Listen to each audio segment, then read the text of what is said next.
the Wilson Center had already outgrown its space in the castle. So it had secondary space up near L'Enfant Plaza, buried in the interior of a very large building. And that's where our then audiovisual team was. It's where the Kennan Institute offices and scholars' offices were. It's where our publication division was. So we had to get all that together.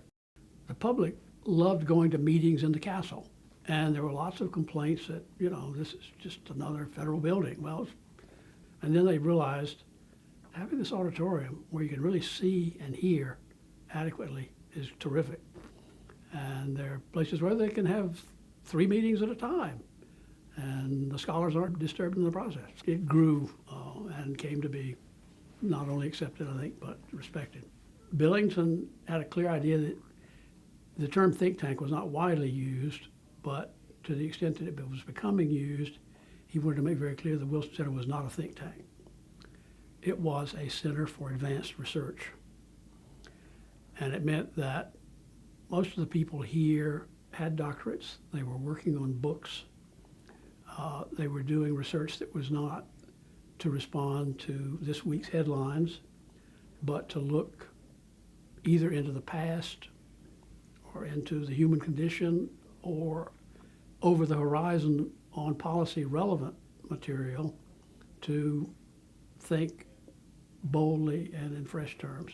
We're still dealing with the evolution of a structure and a purpose that Jim Billington really created to a very large extent. It showed the lasting value of his concepts for a place like this.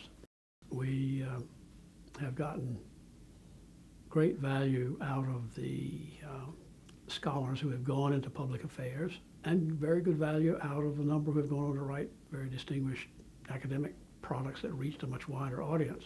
Because the process here is in seminars and work in progress sessions, the academics have to engage with people from other fields, but also non-academics.